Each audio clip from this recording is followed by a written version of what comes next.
Maple season in New England, and as winter ends, above freezing temperature days return. Warm days coupled with below freezing nights are getting the sap to run from the maple trees.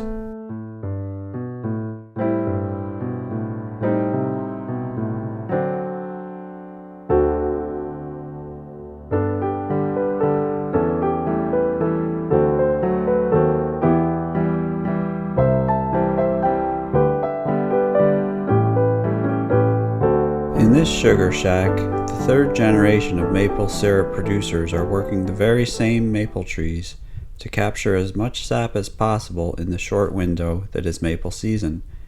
Parents which were once children and grandparents once parents, along with the new generation, gather sap here from the trees which are, well, still trees. Maple trees live up to 400 years or more. The sap is first gathered from the buckets which are mounted on the maple trees. Gallon aluminum buckets are used and reused to collect the sap as it drips from the tap. The buckets are mounted to the tree via a hook. The metal lids prevent rain, snow, and other foreign materials from entering the bucket. Additional screening is not needed at this point in the season, as small bugs are still mostly dormant. Between the lid and the bucket, the tap tree drips sap out of a stainless steel tap called a spile. The spile is inserted into holes drilled into the tree. Here the sap drips slowly into the bucket. Each bucket is inspected, and any sap collected is being transferred into these larger 5-gallon buckets. Once full, the 5-gallon buckets are then capped and placed on the trailer for their return trip to the sugar shack. Back inside the sugar shack, the pure sap is again transferred, this time from the 5-gallon buckets to the larger storage bins. This sugar shack added a clever frozen gallon of water to their larger sap storage bin to help maintain the sap's freshness longer while waiting to be boiled down into syrup. A great deal of wood has been split and stored in the woodshed.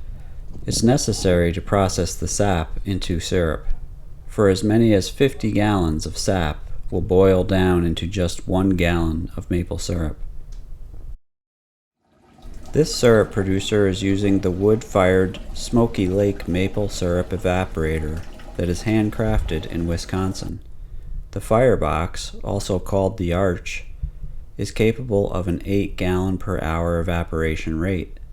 Ceramic fiber insulation is used inside the arch and door, and 20 high-temperature fire bricks shield the combustion chamber. The arch exhausts via the outdoor pipe, while the indoor ceiling vents allow the steam from the flat pan to escape the shack. The raw sap is poured into the feed pan.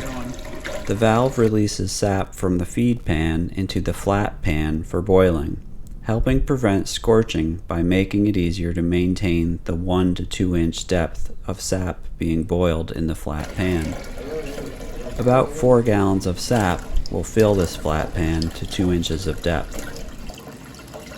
The flat pan is made up of 3 troughs. Sap entering the flat pan is mostly made up of water. As it passes through each of these troughs, evaporating steam reduces the water content, resulting in the very sugary syrup we all love. Over on the side, the sight glass measures the sap depth being boiled. It gives peace of mind that there is enough sap in the pan, which prevents scorching and is helpful because sometimes there is so much steam that you cannot see the depth in the flat pan straight on. To monitor the progress while boiling, a 0 to 50 maple thermometer is mounted behind the sight glass. Next to that, a stainless steel ball valve is located for drawing off the syrup.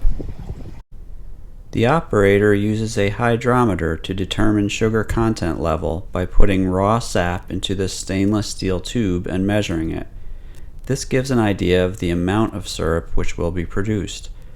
For example, when the sugar level is 2%, you can expect a 50-to-1 gallon sap to syrup ratio, whereas a 40-to-1 sap to syrup ratio is expected when the sugar level is higher at 4%. So the higher the sugar level, the more syrup bottles are needed to collect all the syrup produced. The syrup exiting the pan is then filtered and bottled. The middle bottle shows the darker color of last year's syrup, while the lighter hues of the bottles on the right and left contain this year's syrup. The darker color syrup has a more intense flavor, preferable to some. What can't be captured in words is the feeling of sitting in the sugar shack while the evaporator does its job. The cold stillness of the last days of winter are chased away by the sugary steam and quiet heat thrown off by the arch. With fresh air and family, it is truly a one-of-a-kind day.